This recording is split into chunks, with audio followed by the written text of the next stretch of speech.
Welcome back to what is oddly the most frightening episode of this show we've ever done. I mean, so far we've only done 3 episodes and the others weren't at all scary. Nothing fell out of the sky in any of them. But these next stories are a little more mellow than those first ones, and you might even be inspired by one of them. Did you know that in 1947, the Vancouver Sun newspaper dumped 1,000 cardboard pie plates out of an airplane over Vancouver and Burnaby with lucky numbers on them in a sort of free lottery? It's true. They were supposed to look like flying saucers. And this was at the peak of flying saucer mania when people all over BC, all over the world actually, were reporting seeing UFOs in the sky.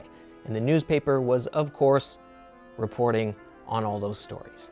They dropped the plates on the Thursday afternoon, and people had to check the Sunday edition of the newspaper a few days later to see if the plate that they caught or found in the creek or wherever was a winner. 50 people won $1 each, and one lucky grand prize winner won $50 for catching a flying saucer and bringing it down to the newspaper office. Adjusting for inflation, that's about $1,500 today for the grand prize winner, $15 for the smaller winner, so kind of worth it. I'm not sure how many extra newspapers they sold, but that must have been worth it for them. Speaking of stunts, in the 1940s, a group of female stunt pilots known as the Flying Seven flew over the city of Vancouver and dropped thousands of leaflets, almost like a propaganda drop, but to raise money for a good cause. Inspired by Amelia Earhart and her group of female pilots in the States, called the 99s, the Flying Sevens were a courageous group of female pilots based in Vancouver. They formed in the 1930s.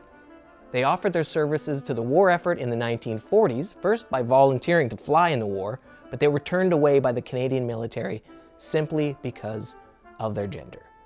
Undeterred, they helped by fundraising and by encouraging other women to take up the profession of flying. They also trained a bunch of pilots in BC. A dude named Harry Pride was one of them. He trained under Roly Moore, who was mostly being described to me as a badass pilot. She was essentially fearless. I once went flying with Harry and he had a similar style. He was in his 90s when we went up in his Cessna, and he recently passed away, so I'm finally able to tell you this story without getting him in trouble. So, Harry himself was a badass, much like his mentor, Roly Moore. He didn't do any barrel rolls for me up there, but he did push things almost to the very limit. His mission on the day that we met him was to tell me all about the Flying Sevens, his mentor, and what her group collectively achieved for women, for pilots, and really just for the greater good. His other mission was to take me up in the air in his plane and show me, roughly, where they dropped those pamphlets that I mentioned. So, we flew out of the little airport in Langley. He had a co-pilot, of course, Marcia Strang, and we headed towards downtown Vancouver. As we started to get close, a voice came on the radio asking him where he was heading, and he chatted with him for a little bit, some air traffic control person, I don't know who it was. As we got right over the city, the voice got super urgent and said, "We're not authorized to be there, we're in a place we shouldn't be, and that we need to turn around immediately."